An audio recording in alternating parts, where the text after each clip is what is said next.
I'm joined by a young woman. I want her to describe herself to you, and then I'll describe the person that I see.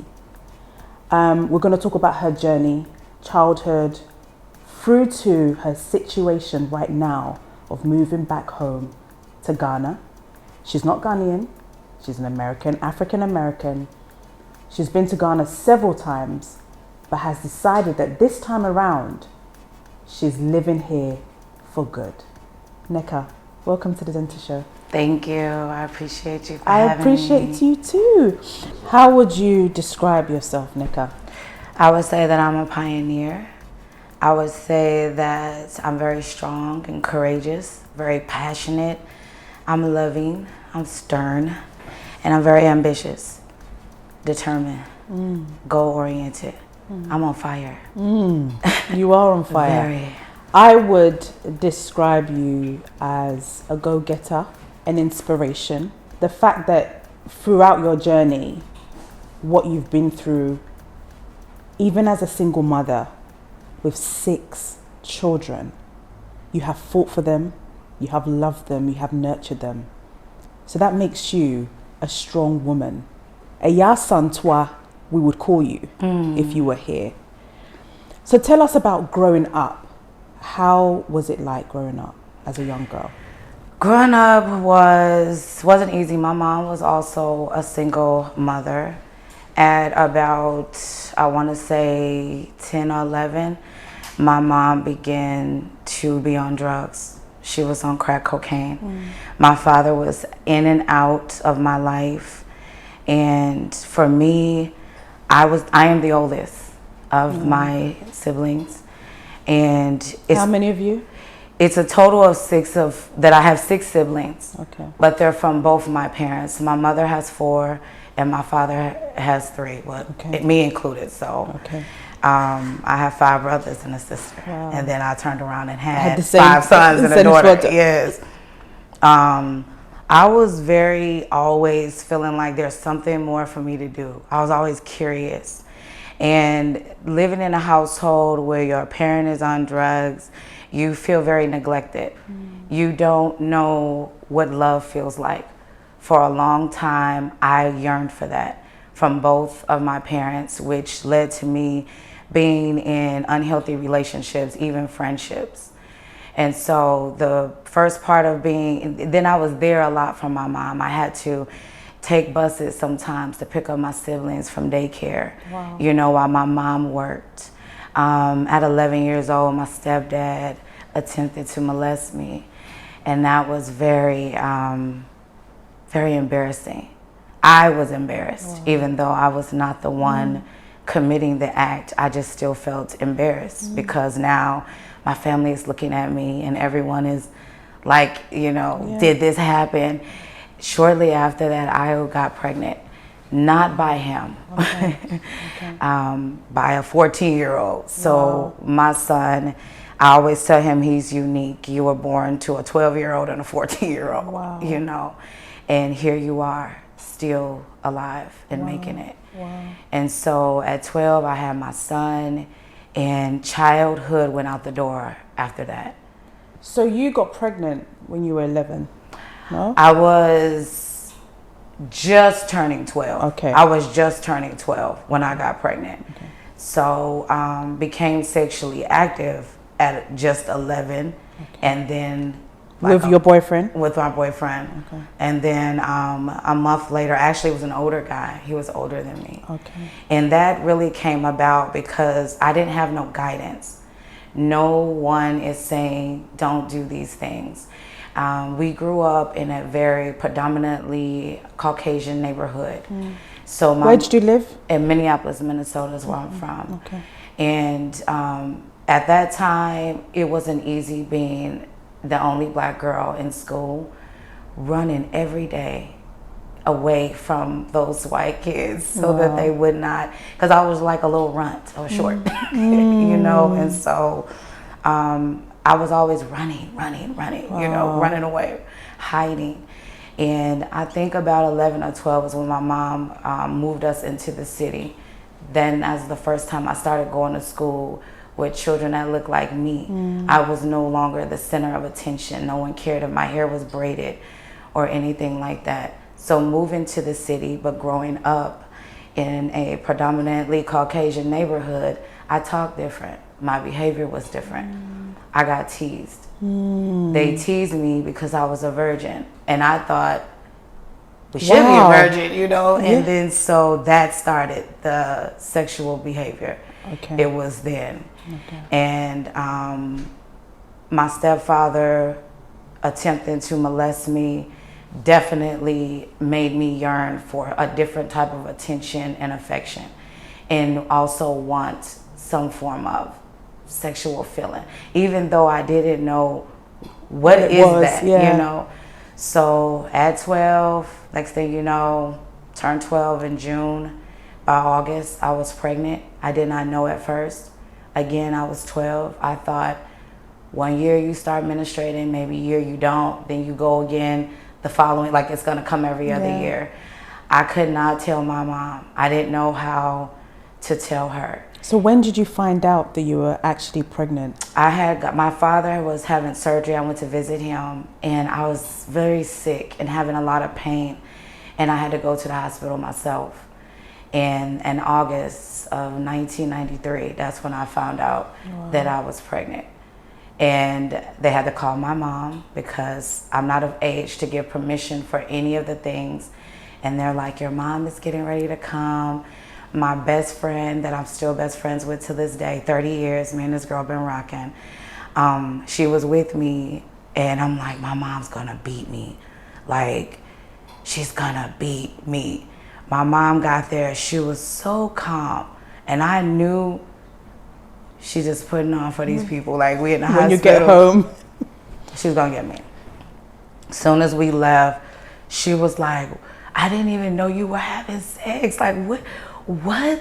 You know, and I'm thinking, you work so much, you don't pay attention to even what your own children's father was attempting to do to me. So it was just like a lot of things were happening. And my mom called my dad. They had a planned abortion for me. Wow. They were like, you can't have a child. You're a child yourself. And so what can I say? I was like, at first I'm telling my friend, let's just run away. And she's like, how are you going to take care of the baby? How are you going to? I was like, I'll get a job. She was like, you're 12. You can't get a job.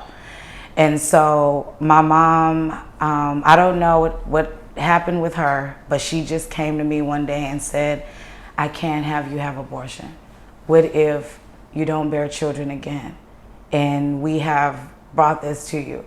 So my dad was super upset about that. He wasn't very engaging during my pregnancy. I went to a school that was for young teen mothers.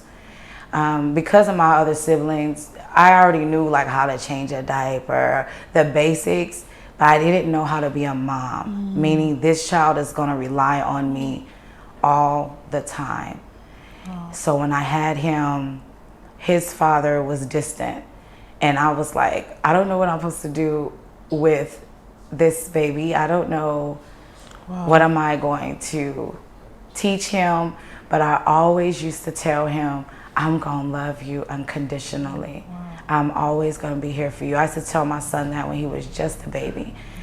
And then, so that's kind of like the beginning things up until 12. But what were your friends saying about you? Like, what was the community saying about you as a 12-year-old girl that is pregnant?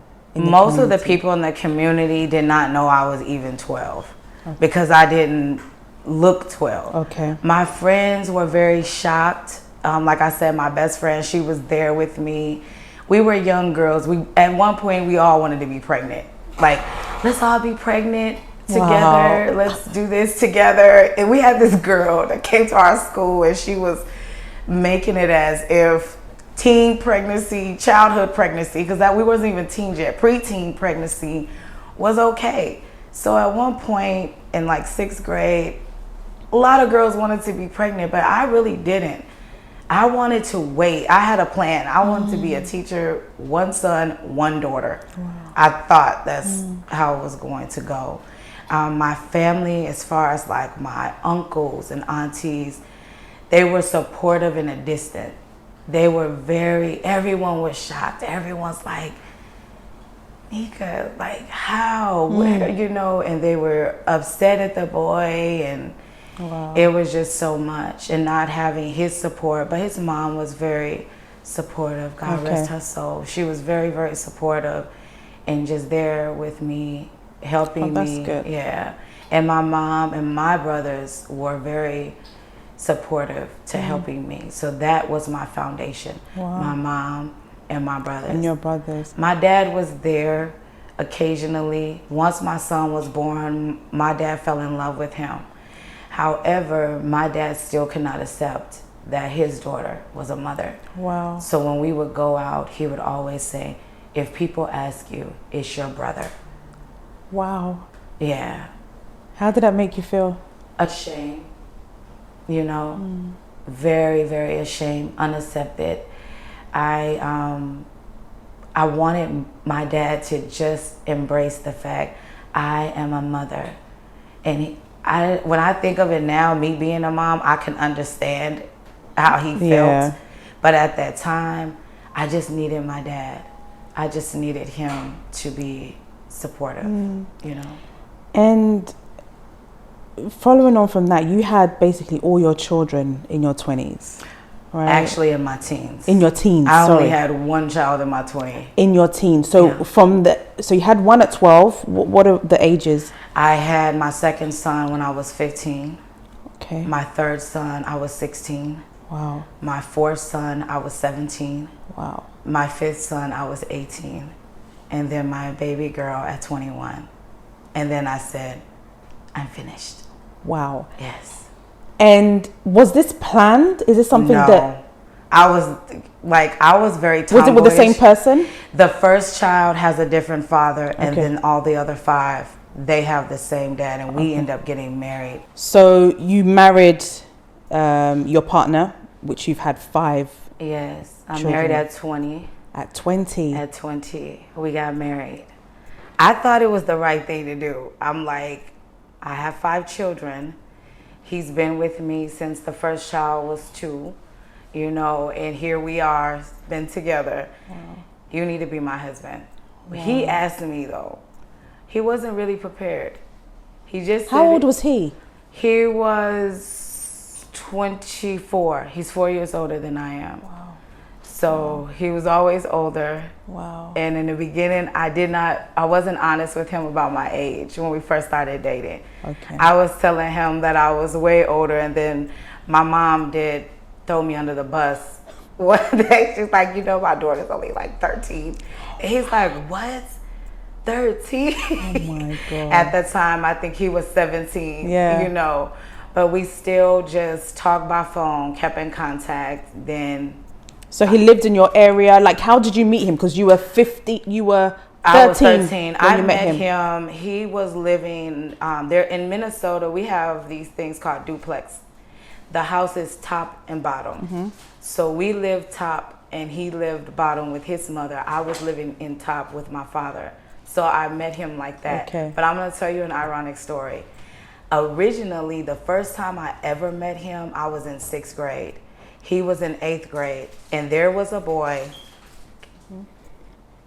catfishing me on the phone. Wow. With the same name as him.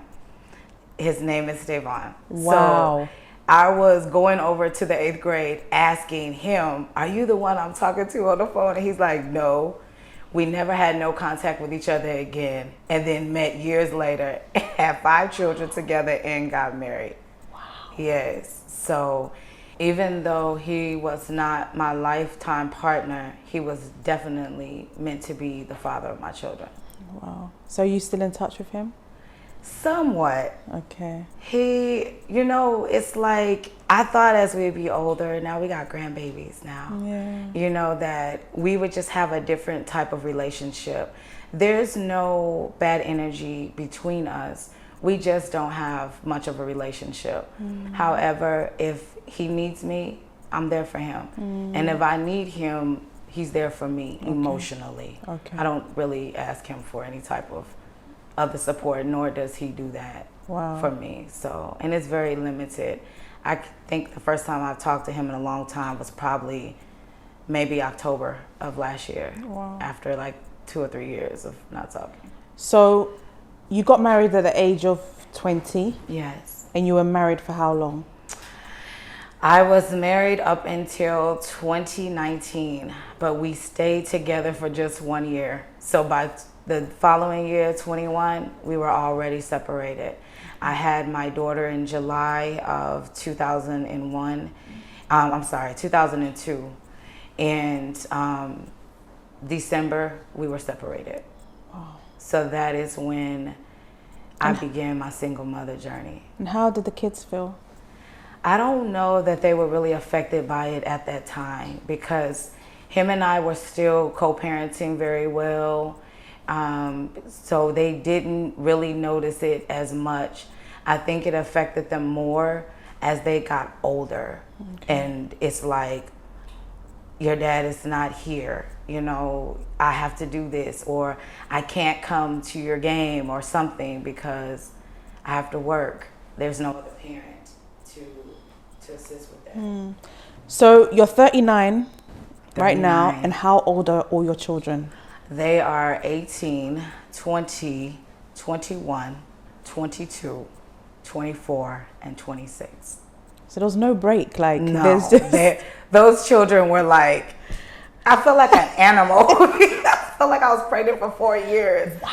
You know, and so... And were you working? How were you looking after the kids financially? I was getting government assistance, and I also was working. Okay. I took care of my baby, and I went to school. You know, the glory of God is that they had a school program that I could bring him to daycare. You learn your basic education, but you also had a parenting class to just teach you how to cope with being a mother. No, that did not encourage me to be like, I want to have more children. Those children were just coming, you know, and it was like, sometimes I'll be honest with you, I did not want to have them. I would tell my partner at the time, I want to have an abortion. I don't want to do this. And he was very adamant, no, you're not doing that. And sometimes later in years, I used to be like, why did he want me to do this so bad if he was not going to do this with me? Oh, wow. Yeah. What lessons have you learned from that particular journey in your life? I learned to love me.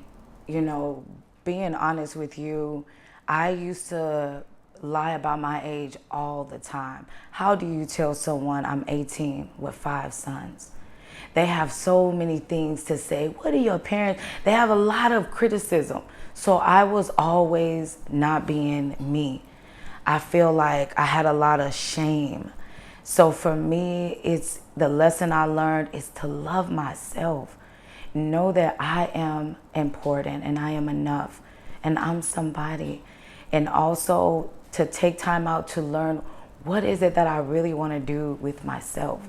Being a mother, even up until now, that's been my focus. Didn't know what or who I was, what excites me, what do I like. Now I'll go to movies by myself, dinner by myself. I do a lot of things by myself. And it took to this age to be able to do that because I had no time. Being alone was not an option when they were young. So you've got how many grandchildren? I have 7. 7 grandchildren. Yes. So what age did your first child have their child?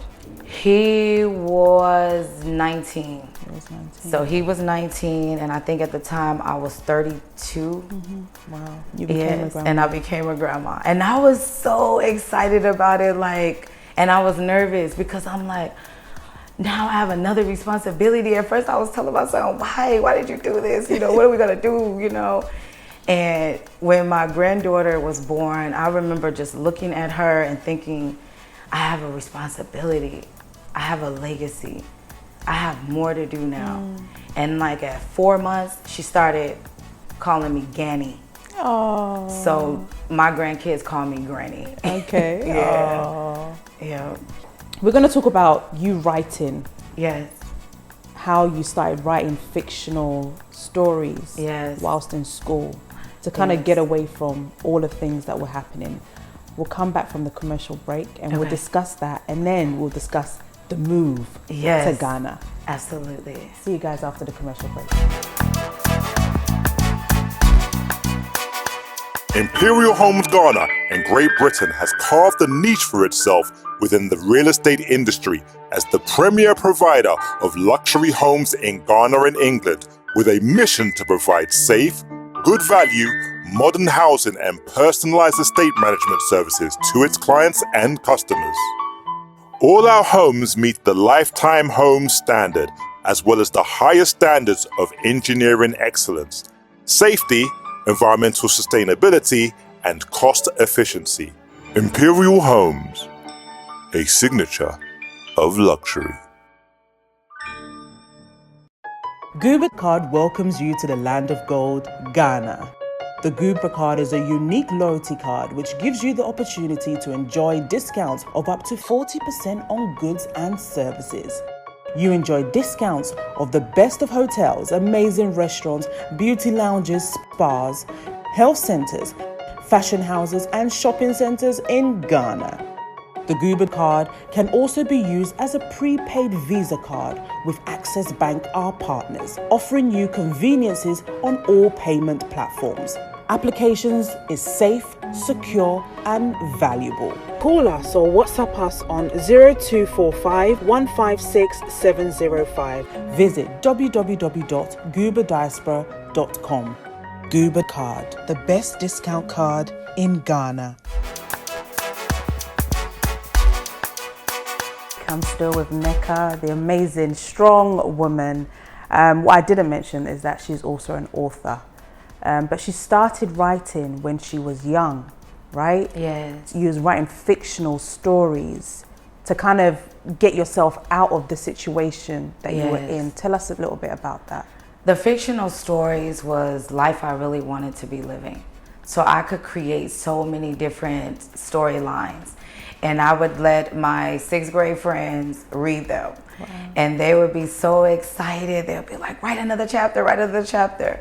And so being able to just escape from my mom being on drugs. This is started before even having children, you know, and it was just really escaping that lifestyle.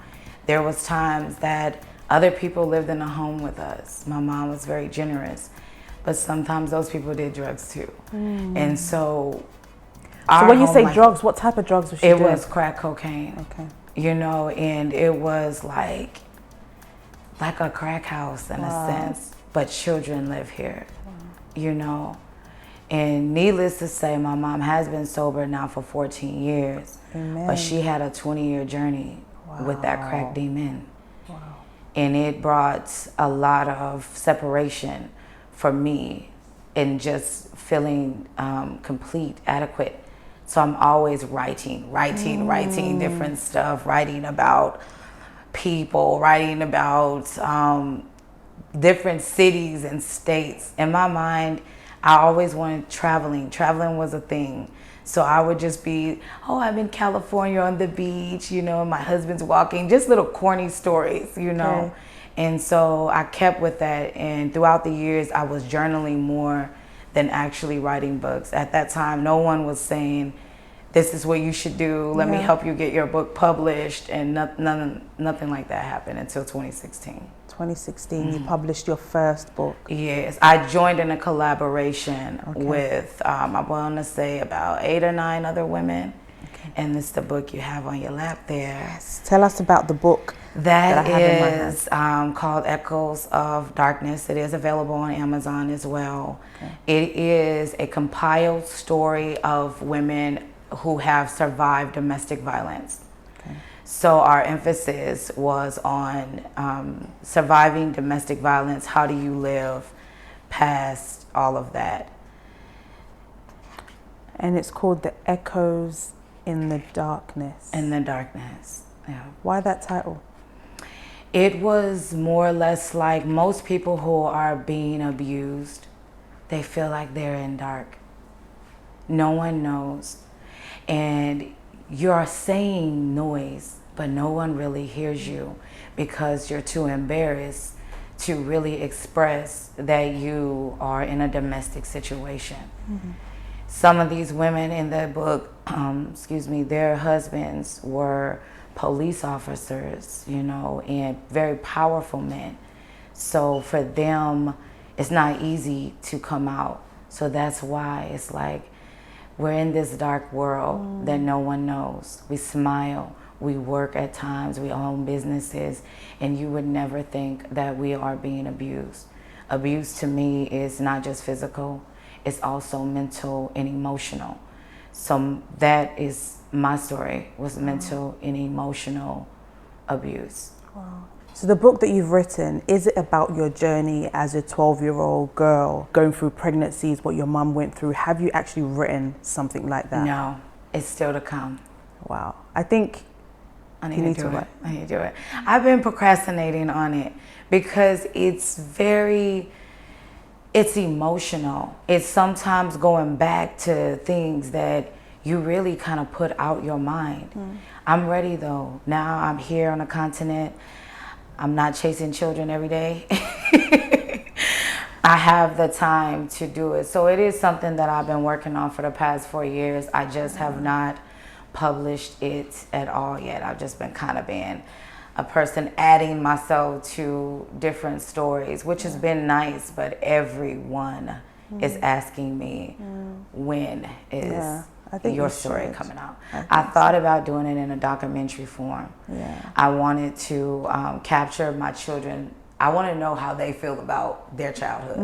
What was it like growing up with me as your mom? Like they'll tell me stuff, you know, and they're like, we always thought that you were crazy. They even thought I would have different religions and all this different stuff just because of what I believed in and stuff that I taught them. So it would be interesting to hear their thoughts on their mother, you know. Did you further your education at any point? Okay. I did continue my education.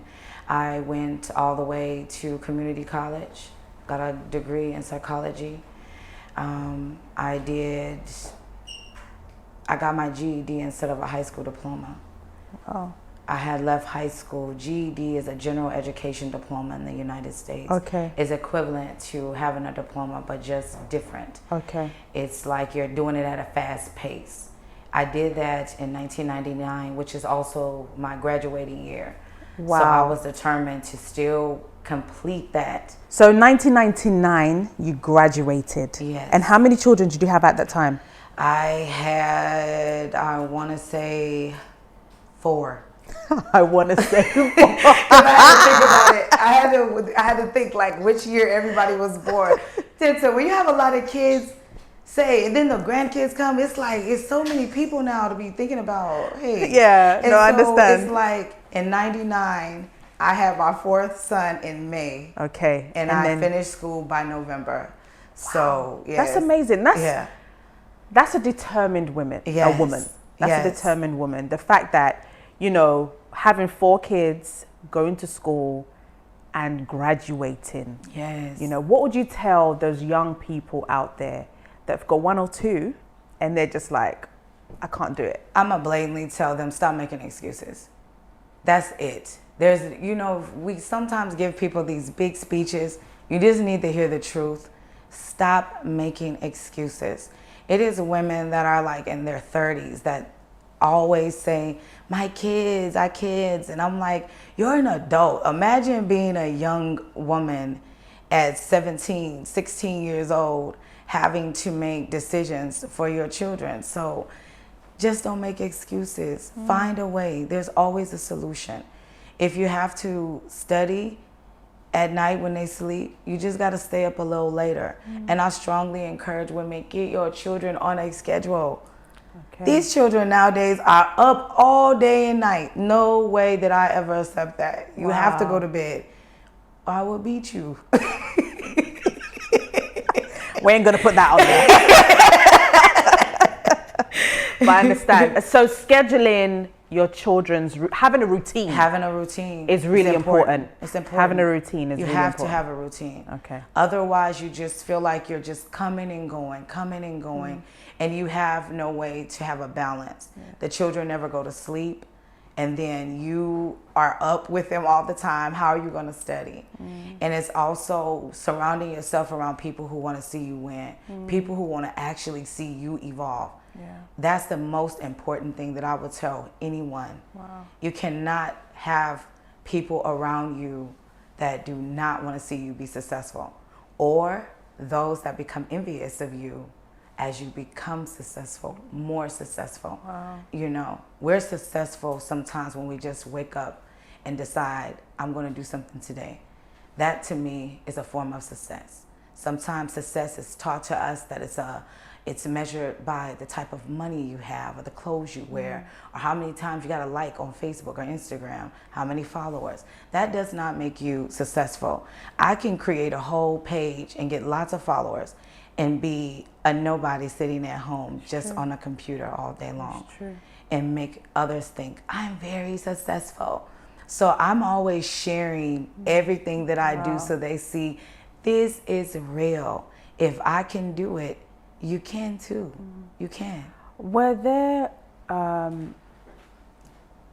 moments of you feeling angry, you feeling like I want to give up, I can't do this any longer? All of those emotions, did you ever go through that? Absolutely.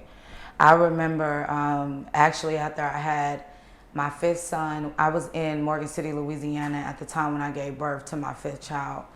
I moved back home to Minneapolis, and I think he was about maybe 6 months. So at this point, I have like a 6-month-old, a 1-year-old, a 2-year-old, a 3-year-old, and a 5-year-old. And so I called my mom one day. I was in a closet and I was crying, and I said, Mom, you have to just come and get them. I can't do this. I don't know why God thought this was cool. I was even feeling angry at God. I didn't understand God. I'm like, why would you let someone's body do this type of stuff? It doesn't make sense to me. You know how? No one else around me is getting pregnant. It's just me. So yes, I was very angry. That was the first time that I ever felt like I can't do this. Wow. And my mom told me, you can and you will. Wow. And come out of that closet and remember they're your children and you're their mother. Wow. And that stuck with me. And I was like, they are my children. I am their mother. And then in about 2014, I went through a lot from some periods of times. In about 2014, I tried to commit suicide. Did you? I said, I can't do this anymore. Went through years of homelessness. And one of my other best friends, I love her. I called her and I said, I was living in Dallas, Texas at the time. And I asked her, could she just get in contact with my family and make sure my children made it back home? And she's like, what? What do you mean? And I told her, I'm just gonna walk out in the middle of the street. That way my children will feel I just got hit. I don't wanna shame them. I can't do this. I can't be homeless no more with these children. I can't try to figure out how am I gonna pay for a hotel, or where are we gonna sleep, or what are they gonna eat? How are they gonna get to school? By this time, these children are older. They're in high school, you know, and so I was completely at a point of loss. I take that back. It wasn't 2014, it was 2015. 2015. May of 2015. What happened in 2015 that made you feel like I want to die? I want to leave my children and just get rid of all of this emotion, all of these thoughts. I just want to end it. What happened? It started in 2014. I had lost my job and I could not provide for them, not in the capacity that I wanted to. And I had to ask for help a lot, and I wasn't used to that. And we were homeless constantly. We would have a place, I can pay for it for a little bit, and then I can't. and I have to go stay with someone. We're sleep watching my children make pallets on the floor. It used to pain me so badly. I would just talk to God like, God, there has to be something else. If not, you need to take me now. I've suffered enough. I felt like I had suffered enough. I have been through enough. There is no way that I was going to keep going on with this. So from 2014, I had ended up moving into a house. Somehow they didn't do, the landlords were like, we're selling it, you have to move. Wow. And I'm like, where are we going to go? We just been homeless, now here we are.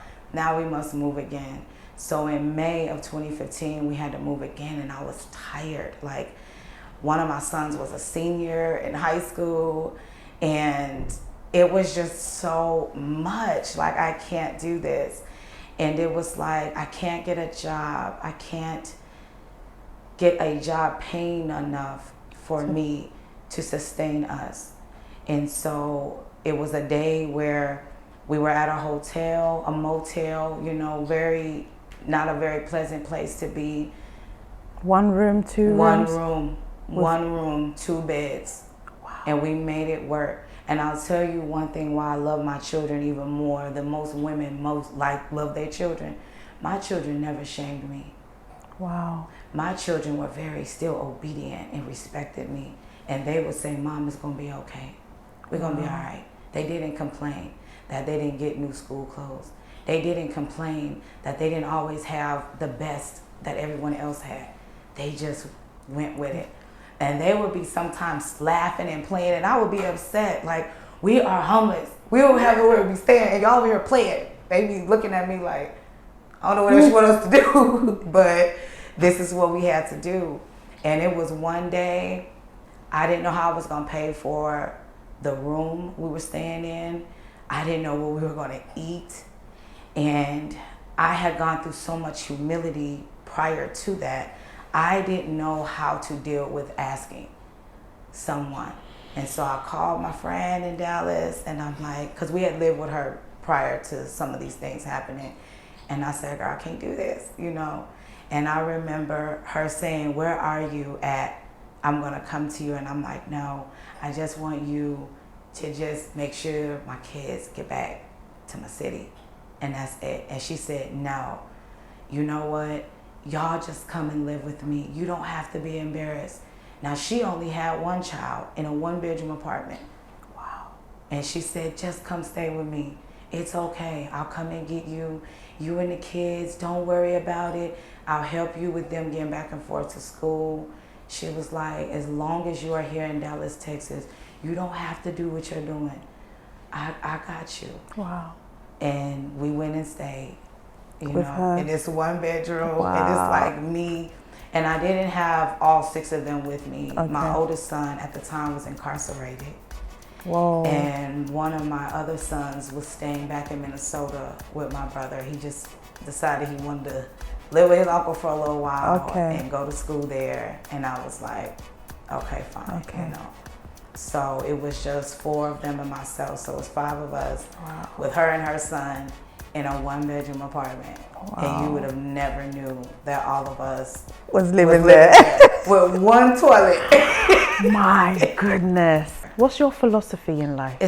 For me, it's like, what doesn't kill you, it only makes you stronger. You can achieve anything, not just some things, anything you want to, if you believe that you can.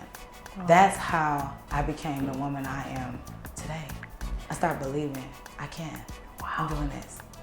A month after that whole wanting to commit suicide, I started my fashion traveling brand, Fire on the Runway. Yeah, yeah. Which we'll talk about that after the commercial break.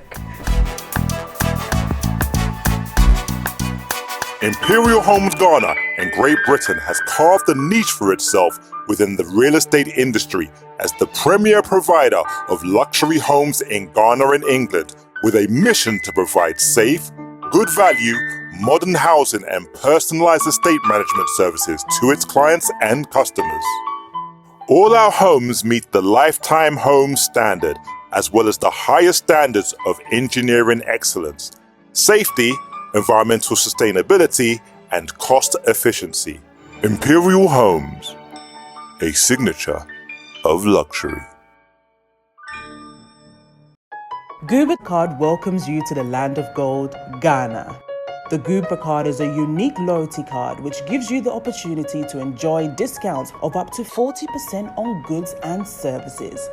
You enjoy discounts of the best of hotels, amazing restaurants, beauty lounges, spas, health centers, fashion houses, and shopping centers in Ghana.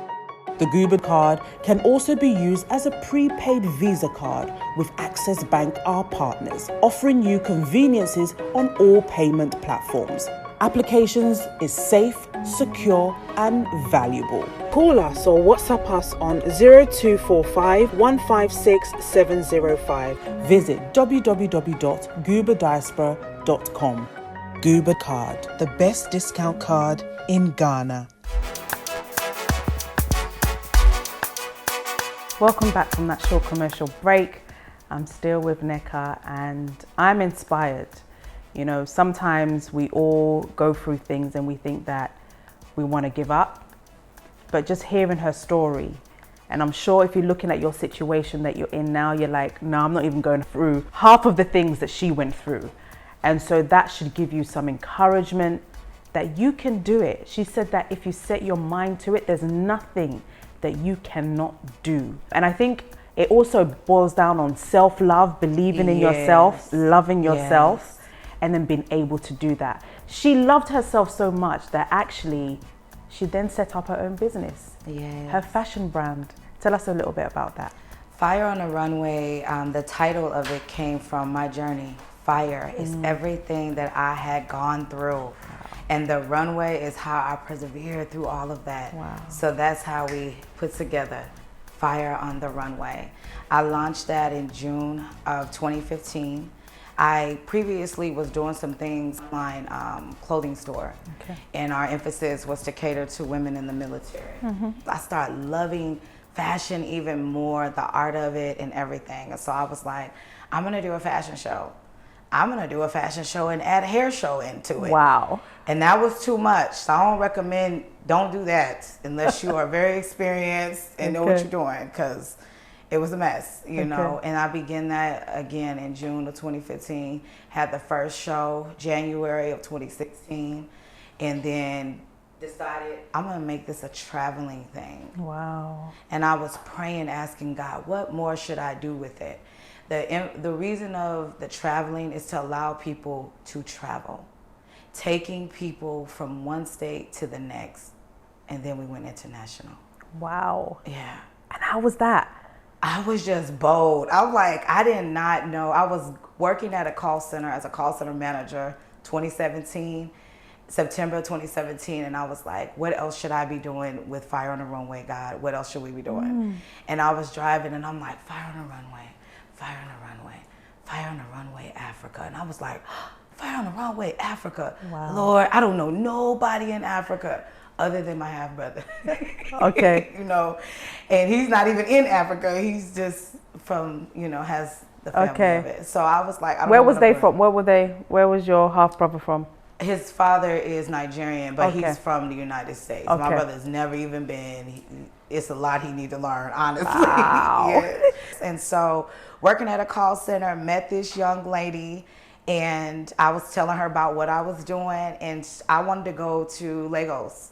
And she was like, why Lagos? Have you ever thought about Accra, Ghana? And I was like, what is Ghana? Where is this place? So I started YouTubing, Googling, researching, and I was like, I'm going to Ghana. Wow. This is amazing. I was like, it's so beautiful. I have to. So was she Ghanaian? Her husband was. Okay. Her husband was Ghanaian. Okay. She was actually Jamaican. Oh, wow. Yes. Wow. And she spoke to me in a way that it was only God. It resonated. Yeah. She said, what you're doing now is only the beginning of what you really need to be doing. Try Ghana. Wow. Just check it out. So I be wanting her to know sometimes you planted a seed. Wow. You didn't even know what's gonna grow into all of this, you know? And so April of 2018, I hosted my first model audition here in Ghana. Wow. And how was that? It was amazing. I was blown away at how many models came, how I began to connect with people. So from 2017 up until that point, I was just networking, online networking. Anything in Ghana, I'm networking. Anything that I need to find out who you are. You need to know who I am. Yeah. Hey, let's exchange information. And so I had a business partner at the time, and she decided not to come at the last minute. We were 3 days before we was getting ready to go. Wow. She had a very personal situation, and she's Okay. like, I can't go. We can't go. We were at the consul getting our visa. Yes. Oh my goodness. And I'm like, we have to, like, I'm thinking, we can't mislead these people. They're expecting us, Yeah. like they're expecting us. The woman at the consul felt bad, and I had a little history of trying to get my visa. I got ripped off online. It was just a big mess because I knew nothing about, I had never traveled internationally, let me say that. That was your first That was my international first. Yeah. flight. Yes. So I didn't know nothing about things until kind of at the last minute. Long story short, the consult owner who owned that paid for half of my visa because of what I had Wow. been through. Oh. So I went there just to get a 3-month visa. I got a 3-year visa, a business visa Wow. at that. And so I was like, you know, and she had to take me to the ATM to get money because they didn't accept a card. It was just like a whole thing. And during that drive, she said, this journey is meant for you to go alone. Don't be mad at her. Just know this is for you. And at first I was pumped. I was hyped, like, I'm going to Africa, I'm going to Africa. But the moment I started going, I started thinking, I'm going to Africa by myself. Wait a minute, what if I don't know what nobody's saying to me? What are they trying to kidnap me? Because you know I'm fine, you know I'm beautiful. Yeah, of course. So I'm just like, somebody gonna try to take me. I don't need them to try to take me. I don't want to get taken, you know? These are the thoughts. So you had no connection whatsoever. You took a flight by yourself, landed at the airport, and took a taxi to a hotel. And then I didn't like it because you know what? They didn't come and pick me up from the airport. So I had to take a taxi to where I was going, and I was very afraid. But when I tell you, when you trust God, fear just goes away. And I was like, Lord, I'm here. Who do I trust to take me where I need to go? And this guy just like walked up like, I can be your driver. And he had an official shirt, so I trusted him a little bit, you know. He wasn't just anybody. Yeah. And he took me, and he was very polite. And where I went, it wasn't that it was bad, it was just very secluded. And I Okay. thought to myself, I shouldn't be here by myself. Yeah. So I stayed the first night, and I'm like, God, where can I go? And I ended up going to the La Palma Road the next day. Wow. And took a taxi over there, and I stayed for a total of 4 days. Did the model audition, made great connections, started planning and building out a show here in Ghana. It did not happen. Okay. Me being in the United States and was trying difficult. to work with people here, it just wasn't working out. That happened twice to me. That's 2018 to 2019, I attempted to do a show here in Ghana. Each time I had to cancel. The second time was the hardest because I had put a lot into it. I had some financial contributors that did not see it going where I was seeing it because the online tickets weren't selling, and I'm telling them this environment is different. Yeah, it's not, lastminute.com. They did not trust that. So they Pulled removed out. their amount that they were giving me. I had nothing to work with. I'm here, you know, there in the United States, connecting with everyone here that I was working with. And I'm like, can y'all do something? Like, we need to still do this show. And they're like, you gotta send this money. And I'm like, you know what? We just can't have it then. If you can't figure nothing out, it's nothing I can do. And I had to cancel, and I was so embarrassed. I'm like, I'm ruining people over in a whole nother country. Like, they'll never accept me there again.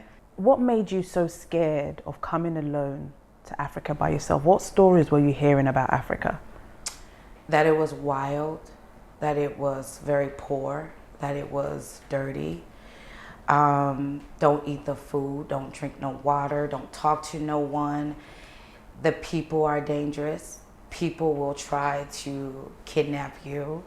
People will try to rape you. Wow. People will try to sex traffic you. And I'm like, I don't want that happening. I was very fearful of that.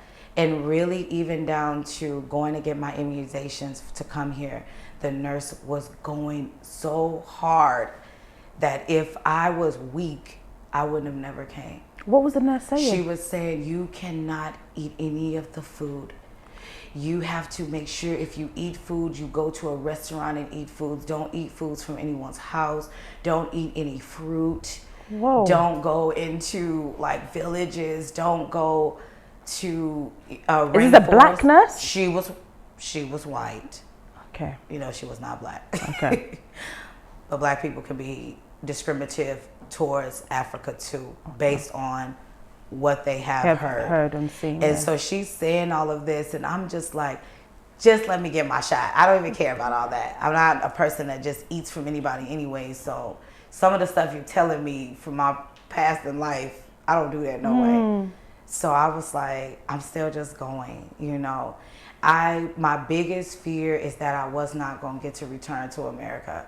That someone would just kidnap me and take you put away. me in a dungeon, and then I gotta get fed through a door. I don't know. I was just like, I don't want that to happen to me. Wow. So what they said they'll do to you when you come to Ghana, the kidnapping, the poor, begging of food, don't eat somebody's food, has that been your reality? Not at all.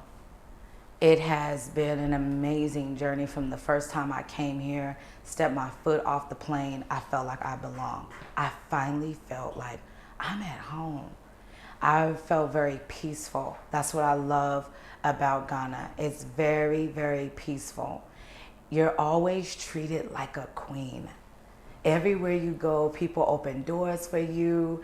If you have a bottle of water, someone will open that bottle of water for you. Someone is always asking, are you okay? Do you need anything? And that was different mannerism from what I was used to in the United States. And then, so what are obviously there's positives and negatives. What are some of the negative things that you've seen in Ghana, like you've experienced in Ghana? To be honest with you, dating can be dating in Ghana. Being an American and dating some Ghanaian men can be very challenging.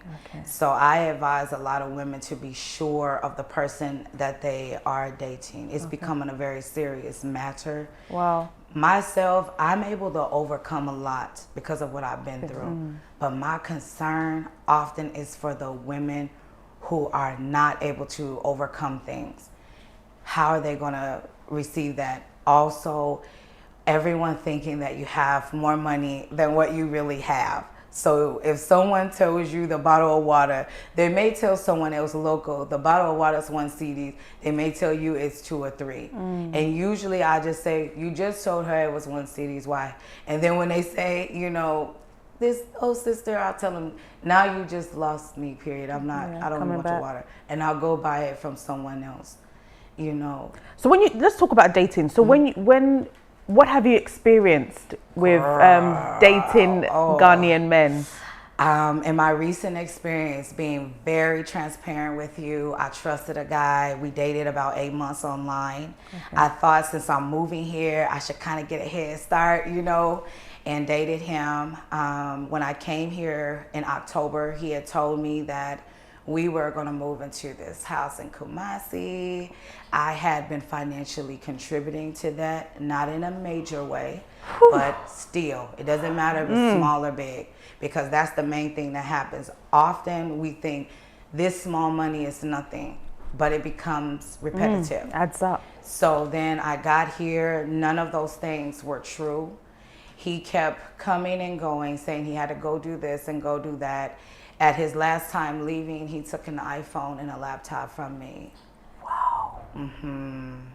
And I've met other women that have experienced the same thing. Really? The other thing is the cultural differences. A lot of times the women are starting out, they come here just for 1 week, 2 weeks. You're not knowing someone in that a small amount of time. So last year, a lot of women decide, I'm going to go to Ghana and live to be with this man. Wow. And guess what? Most of them are not with that man to this day. Wow. And it's many of those men that are doing these things online. I don't fully So blame them. they are doing 419, just duping women for probably money. For money.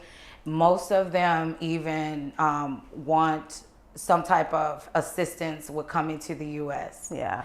So the one that you're currently with, do you find him romantic? Is he He's everything very that you? romantic. He's so Where's different. he from? He's from the Volta region. Okay. And so it's like with him, he's just like amazing. Like I be just like sometimes looking at him like, you're so exciting. You don't seem like you grew up here. The way his mind is, the way that he understands me. We still have our challenges of understanding each other. Of course. I think for me, the main thing that I am been working on since being here, losing that aggression and that anger that you have to have a lot of times in the States. Here, you don't have to have that.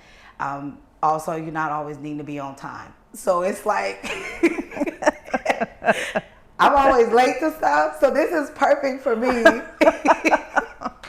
My mom is always saying that, well, this works best for you because you're never on time anyways. So you're part of the Ghana time? Yes. Okay. I love it. But then some days I'm like, I need to work on this. Yes. But there's other days there's just not pressure.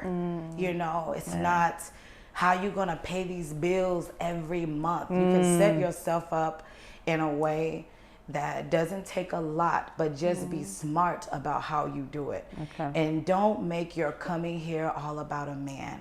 Okay. Honestly, Dentaa, if I had done that, I would have been devastated when this guy began to do these things. Yeah.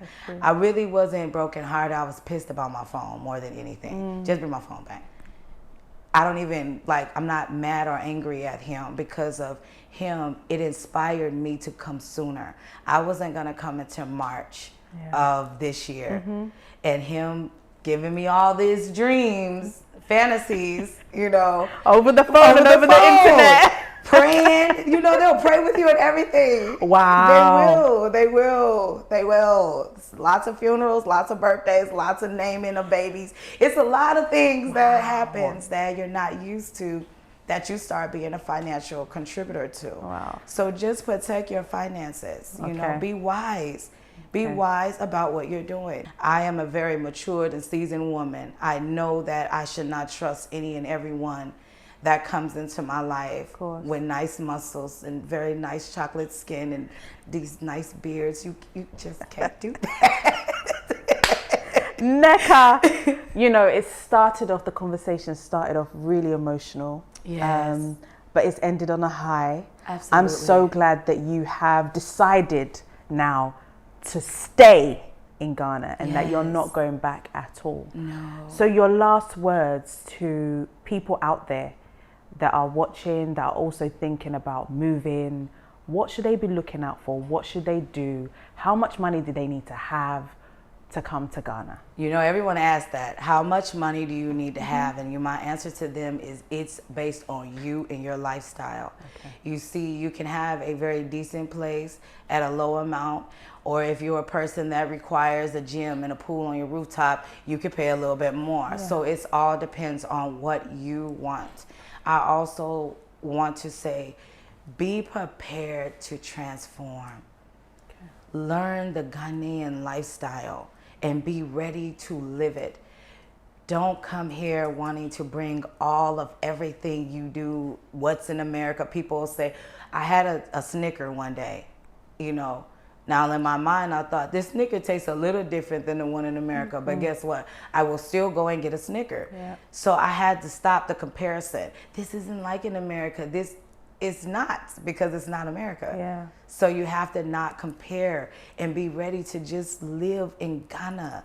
Live and understand the culture, learn about the cloths, learn about the beading, learn about the hair, learn about the food, learn about the men, learn about how to have a business here, and make sure you're connecting with right people. That's the biggest thing. A lot of people get in the way of stuff.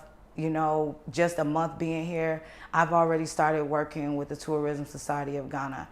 As a social media marketing and social media marketing manager. Wow. Yes. Fantastic. Yes. So involve yourself with things. Go to events, how I even seen you, Yeah. you know, and I was so impressed when I seen you. There was a panel of amazing people, but you stood out because you were telling your own authentic story. And I was like, who is she? I never knew about you at first. And I'm like, I should have been known about her.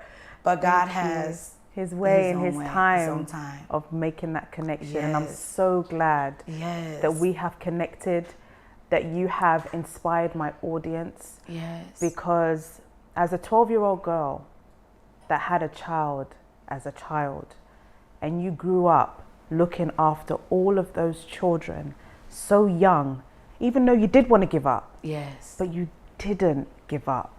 And that is the message that I want to send out to people that are watching the show, that it is possible. I think one of my mottos is that anything and everything is possible through prayer, through just knowing that it is possible in your heart and believe in yourself. It is possible. Look what she's done. Look what she has been able to achieve. She's even moved countries and is doing it and has a job here. She's been here for 4 months, only 4 months, but this time she feels as this is the time that she's staying. So there is power in positive thinking and in positive walking. You can do it. Guys, I hope that you've been blessed as much as I have. But my last question, would you have any more children? I would like to. Huh? Okay, guys, you know what? We'll come back in a year's time and find out whether she's had another baby. Thank you so much for watching. God bless.